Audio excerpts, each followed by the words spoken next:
welcome back to our episode 3 podcast, Empowered Minds. And in today's episode of our podcast, we have our amazing guest, Dana Smith. Welcome, Dana. So, I would like to start our conversation with introducing yourself, your journey, your experience in this sphere. How did you come here, and what is your experience have been until today? Oh, that's a big question, isn't it? But we'll stick with my professional side because I think that's most relevant. Absolutely. So I'm based here on the west coast of Canada in a little city called Victoria, British Columbia. And in this place, I practice in a couple of different ways. One as a massage therapist, where I work with people's physical bodies and I help them overcome injuries, manage stress, kind of navigate the complexities of living with mental health concerns and how that makes sense in their bodies. So I help general population in that environment, but I also work as a life coach as well. So I particularly love working with folks who really want to make an impact in the world. I work a lot with small business owners who, want to bolster their personal resilience so that they can do their best work through their business and beyond as well. So I'm a real helper person. I've been that way for a long time. I've been in both professions for nearly a decade. Massage therapy a little bit longer than coaching, but I've always run them in parallel beside each other. They inform each other. Of course, I bring both skills into each profession, but they do operate as their own entities. And interestingly, that we get to speak specifically to the student population. I'll speak to some experience that I have too at where I worked at a college in Vancouver. I'm fairly new to Victoria, and that's Vancouver's on the mainland of British Columbia. So we live on a little island now, fairly big island actually. Anyhow, when I lived in the city in Vancouver, I worked at a college where it was a massage therapy college, and I had the opportunity to work closely with the students that are developing a student resilience program. So it was in that environment. This was the college that I studied at as well. So I understood the rigors of the program. It's very unforgiving and very stressful. A lot of information comes at you really quickly. And so it's really hard on the students just to manage all of the parts of themselves so that they can get through the program and beyond. So I had the pleasure and fortune to be able to build some programming, provide one-on-one support for the students, make sure that they were hooked up with the appropriate resources so that they could get kind of the care and support that they needed. And what I learned in that environment is that, and I had a hunch, but what I really saw in that program that we got to run was that resilience is a very multifactorial beast. It is not just like do one thing and you're going to have personal resilience, because resilience, it refers to the individual's ability to bounce back, adapt, and thrive in the face of adversity or challenges or setbacks. So it's not going to be one thing that allows that to happen. It's going to be a multifactorial effect. So hopefully we can dive into some of those today in our discussion, because I think your listeners might benefit from hearing some of that. So that's the quick description of what I do. That's very good. Thank you very much, Dana. Yes, and it's very interesting that today we are talking about very interesting topic, by the way, which I really liked it personally as well. So today we are talking basically about the personal resilience and how one can build the personal resilience to cope with their mental health crisis, mental health issues, because most of the time, even including myself and especially teens and students, they are not aware of their resilience that they can build themselves in order to cope with the mental health issues that they have. So today we will basically discuss and have our talk around personal resilience and how one can use the body language, right? The body to calm down their nervous system.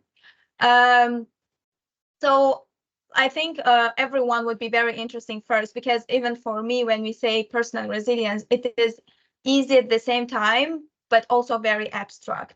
Like, how do you build that personal resilience? What is personal resilience itself first? And then what are the strategies? What are the tools that help us to build that personal resilience that can help us in reality to cope with those mental health issues? Yeah, I mean, I feel like we need about 27 podcast discussions to really answer that question because it's so multifactorial. But from what I've noticed, there's a few key components. One is maintaining like an optimistic or positive mindset, and managing mental narratives that go through our minds, because very often when we're feeling run down or overwhelmed, we really start letting those narratives and those voices in our heads that aren't helpful kind of hold us back. So sometimes I know for myself, when I'm feeling overwhelmed, one of the common narratives that pops up for me is, oh, it's not worth it. Don't push yourself so hard. You need to just take care of yourself first. And I'll often not face the challenge. Instead, my system will want me to retreat and hide. So that's my personal response to challenges, is I tend to retreat. Other people do other things, like they might have different types of negative thoughts that run through their mind that stop them from taking action that would be supportive of their goals. That's just one. Another is adaptability. So this is the ability to be flexible and resourceful in response to change and uncertainty. And it's really, because as with anything in life, you can set out to do it, but how often does it actually occur as we think it will? Not very often. So it's a really important skill to be able to just go with the flow sometimes, and of course, knowing what matters to you and what your goals are and where you're headed, and making sure that you're connected to all that. It helps with adaptability so you don't end up in the wrong place after being so adaptable. But it's helpful to just kind of roll with it, because sometimes you're like, oh, well, that didn't work how I thought it would. I guess I need to adapt to this new circumstance or this new environment, or what have you. Social support is another really important one. Having strong relationships with others who provide emotional and practical support. So that's going to look different for each of us as well. Social support doesn't necessarily mean that it's going to be, in your personal circle. It might be in your school environment that you have access to different social supports. It might be your spiritual community, if you have one. It could be extracurricular activities that you find supportive and helpful, and just the people around you. So making sure that the social support that you have around you, the people that help you become your best self, who you can be open and honest with, talking about your challenges, that's all going to help with increasing your resilience, because it's an awful lot to just hold all that into yourself. It's really important to be able to talk things through with people, because you're able to maintain more objectivity and see yourself in different ways. And sometimes talking it through, you probably felt this too. When you talk it through, it sometimes doesn't seem so big and scary. And that can be really, really helpful when you're facing challenges or overwhelm.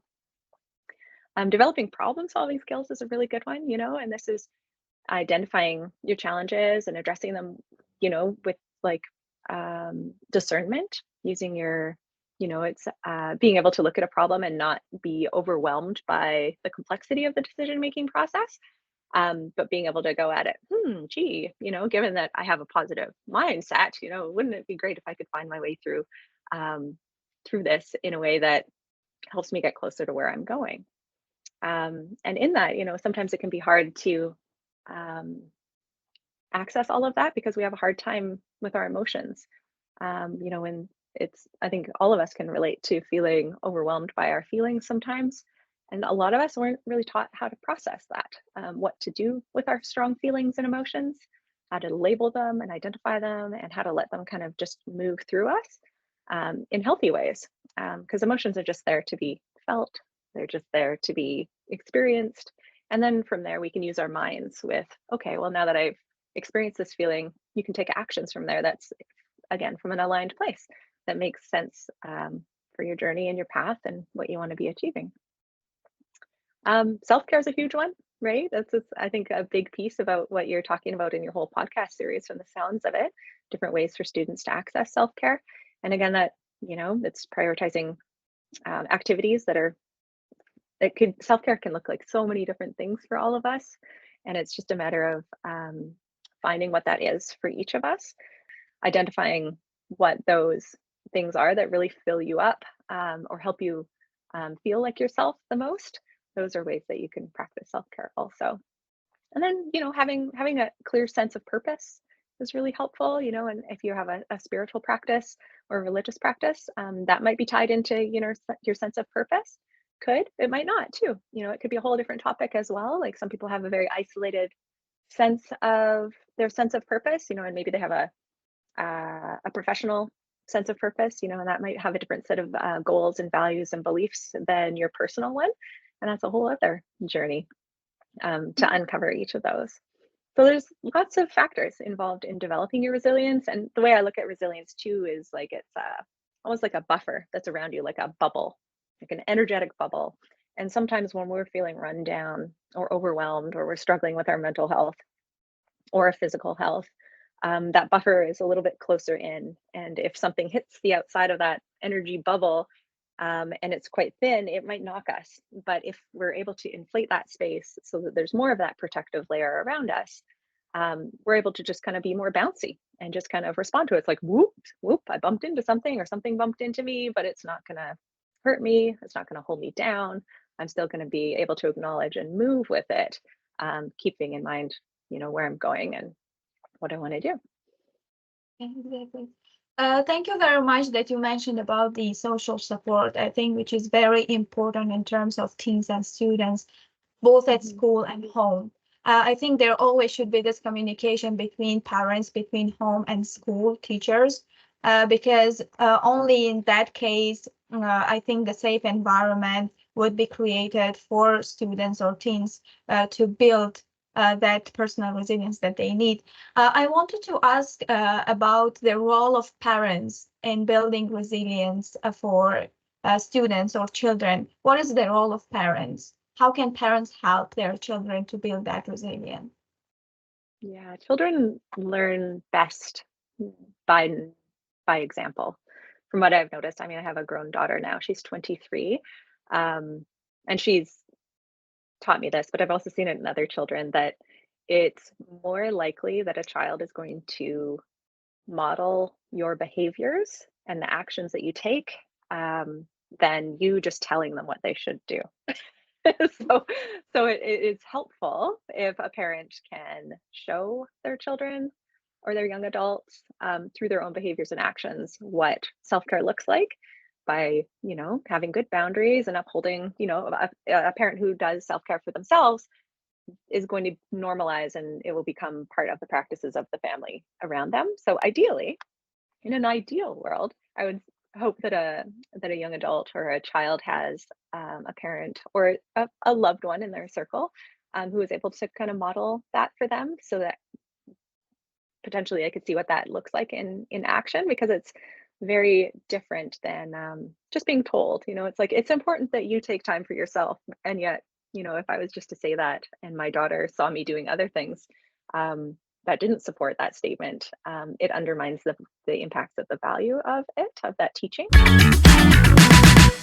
What do you think? What are some of the tiny or little steps or tips that one can identify that best choice for themselves to use, or best self-care activity to be with? Absolutely. Yeah, that's a really good question, because it does seem like a big leap to get to, like, okay, now I'm going to find self-care. It's like, well, how do I even know what I need or what? Exactly. Right. So I think that's a great question. Like, how, starting to get reflective, ask yourself questions like, when do I feel my most self? Like, when do I feel like a true expression of myself? That could give you some indications. That might take you to memories of times where you were doing certain activities where um, you did feel like your best self. You could ask yourself, like, if there's something missing, like it's, for instance, like overwhelm or feeling run down, when was a time that I felt the opposite of that? Right. So when did I feel really energized, and when did I feel um, really vital? And you could think back to what you were doing, who was around you, what you felt like in your body. Your body tells you a lot. Body sensations can tell you so much. Um, what physical environments you were in. Were you outside? Were you in a certain type of environment? So getting those clues can all help you understand. So you can even just ask yourself that question and just in point form, jot down. Journaling is sometimes helpful if you wanted to do this. In conversation is also really fun. So if there's somebody who is also interested in developing this awareness, having conversations can be helpful. Like moving our bodies and using our bodies is a great way to disperse energy. So oftentimes, like, we get stuck in our emotions, or we get stuck in Yeah, our emotions, let's just stick with that. So I keep going back to overwhelm and anxiety is a big one, right? You can really often with overwhelm and anxiety, you really feel that in your body. A lot of people experience like rapid heart rate or sweaty palms or dry mouth. These are all very physical sensations of an emotional state. And that's your body showing you that your emotions and your body are like completely entwined. So if that's not how you want to feel, maybe you should start moving your body in a way that feels safe to you, in an environment that's safe, um, and just try to shift the energy because sometimes we just need to move to gain new perspective. Since we started talking about the body sensation experience or activities, can we do something to experience it, how it helps? And I think the viewers, the listeners can do it whenever they listen to our podcast as well.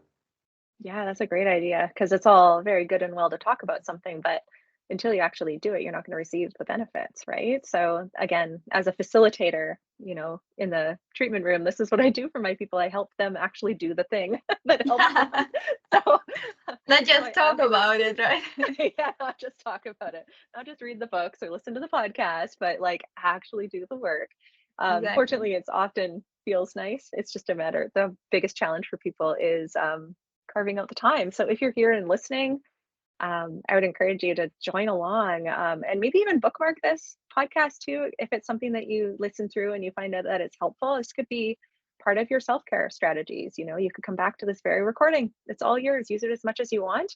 It's not going to be a long experience, and but it could be something that could help you along the way. So this is it. Like once you start developing the desire to develop a toolkit, you can start building it, and adding the things that you do find helpful for you. And maybe this is one of them, maybe not, and that's okay too. Just keep searching, don't give up. Okay, but let's jump into it. What I would encourage you to do is just make sure that you're settled in a place where you can be still and quiet. So this might not be the best thing to do while you're driving. maybe okay if you're on transit, but don't miss your stop. And if you can, just sit yourself or lie down onto whatever surface that you're on. I'm going to close my eyes because it helps me be in my body better. So I'm just going to sit back, and I'm sitting on a chair, so I'm feeling the weight of my legs pressing on the chair. And you can do the same. You can probably do this standing too. So I'll just unify the language to be for anybody in any position, but make sure that you're safe. And if it feels safe for you to close your eyes, please do so. And just notice gravity. So whatever it is that you're standing, sitting, or lying on, just become very, very aware of what it feels like to have gravity hold you down. And then just do your best to allow yourself to receive that pull. It's pretty cool that we can count on gravity. It's there for us. I can't think of a time in history when gravity wasn't there. So we can trust it. It doesn't go away. So just allow yourself to be pulled to the center of the planet with that gentle pull.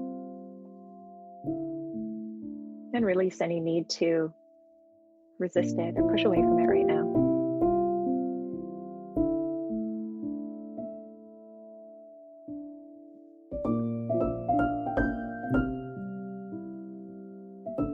You might begin to notice the movement of your breath.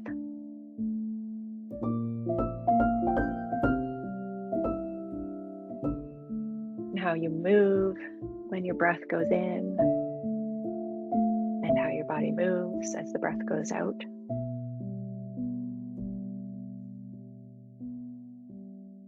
You might notice an increase in pressure in your body or against any surfaces that you're on as you breathe in. And you might notice a reduction in that pressure as you breathe out.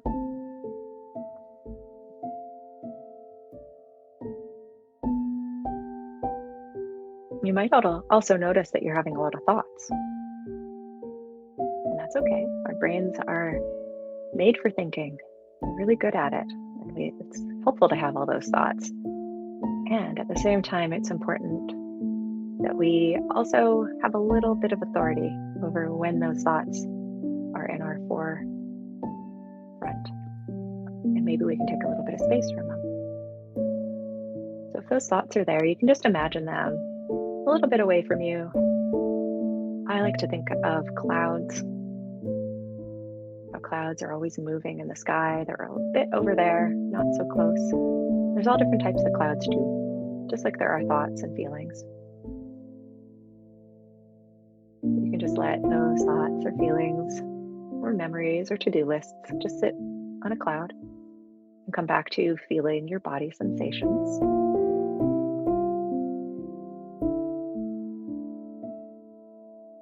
And let's become acutely aware of our body sensation of our fingertips touching. So I'm holding my hand up here just as an example. I'm rubbing my index finger and my thumb very lightly together with such specificity that I'm trying to see how light I can touch them without losing sensation of them touching. So what is it to feel the texture of your finger pads touching each other with the lightest possible pressure? Now you might have some thoughts coming in about that, and you can just let them drift away like a cloud and come back to feeling your fingertips.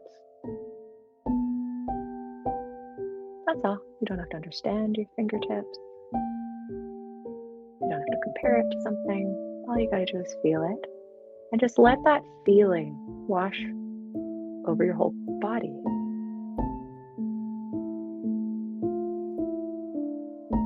Maybe you become more aware of the edges of your body as you feel your fingertips. Maybe you don't. That's okay too. There's no wrong way to do this.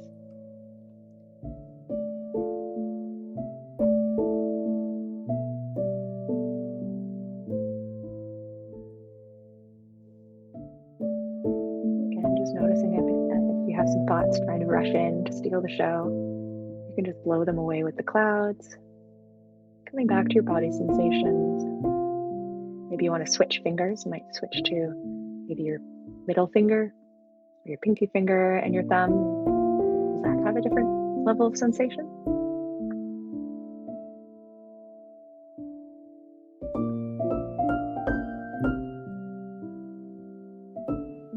Now what we're going to do is we're going to bring our, you can let your hand relax now. We're going to bring our awareness to our toes.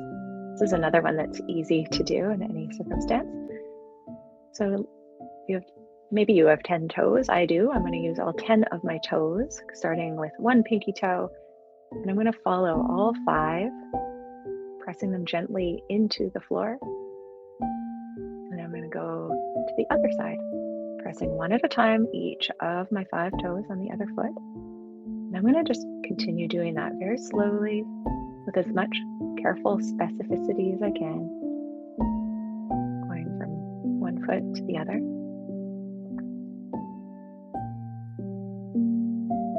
Trying to make that as smooth as I can. And there might be some areas where you can't really connect with certain toes or parts of your foot. That's interesting. You don't have to have thoughts about it. You can just notice that. Oh, curious. Look at that. Can't really feel that spot very well. So another way that we can use our senses in this environment too is without opening your eyes, if they're closed, but if your eyes are open, using your vision to be a point of reference. So because we're doing this with our closed eyes, I'm going to direct my description towards that. But of course you can do it with your eyes open. But through our eyes closed, what we're going to do is just notice any sources of light that might be coming through our eyelids.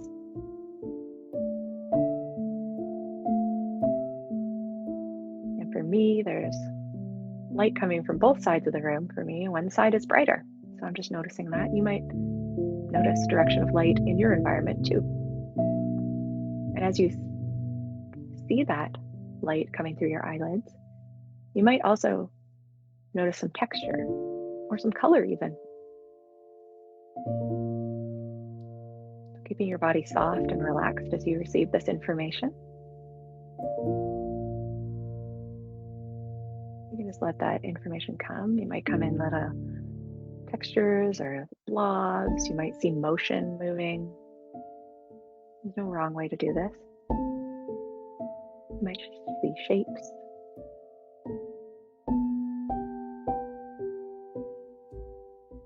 That's another way that we're using a couple of our senses here. So we've used our sense of touch and we used our sense of sight to help us be in the present moment. And of course, you could stay in these senses as long as you want. Of course, you could also use your sense of hearing and listen for sounds that are really far away, which is a really great one to do when you're in a public space. And then you could listen for sounds that are kind of medium distance away and then really, really close. Like, what's the closest sound? You can use your sense of smell. You can use your sense of taste. Right? So you see where I'm going here, but you can't really dispute the present time information of our senses. And that's a really great way to get out of the habit of being in that stinking thinking, worry state of mind. It's just coming back to our senses. Let's just retract our awareness again. So we started with feeling our weight on whatever surface we're resting on right now, feeling that contact with gravity pulling us down, and the gentle movement of our breath. You don't have to do anything. It's just gonna come in and come out, whether or not we think about it. That's pretty cool. So we can just watch it. And very slowly and gently, you can start to bring yourself back into our conversation here. So if your eyes are closed, you can keep your gaze low and very slowly start to open your eyes and orient yourself back into the room or the space that you're in. Good. And I see your eyes are open. My eyes are open. I love your gentle eyelids. It's beautiful. Yes. Just the fact that you close your eyes and you feel it already calms it down. Yeah, so we kind of did a fast version of a full body. Well, it wasn't that fast. I mean, we did it for quite some time there. But you could take this on your own. You could be guided by revisiting this recording if you want, but you could also just do it in your own time. And just know that if you're a person who is wanting to develop this skill, that it doesn't have to be for a long time, right? So you also it's very beneficial to even just do this for 3 breath cycles in a row, about, I don't know, maybe 20 seconds or so. Like that can also be a very effective amount of time if you dapple it through your day. If you're out commuting to work or something, you're crossing the street and you're waiting for the light to turn, why not use that time to just connect with your toes? Or use your eyes and softly focus on your periphery and the things that you see around you and receiving the colors and the textures. There's ways that you can be in this active meditation for short periods of time throughout your day. And really that's going to increase your resilience because you are doing it in different environments and you're going to increase your adaptability to accessing this part of yourself. I think we will finish at this peaceful tone of our exercise that we did. Just want to take the time and thank you, Dana, for coming here, for the useful information, for such an amazing calming exercise. And I hope that listeners, viewers will do it together with us every time they listen to it. Maybe not one time, who knows? They will keep listening and doing the exercise. But yes, thank you for coming here, for taking your time, for being here today with us. Oh, it's such a delight. Thank you so much for inviting me on.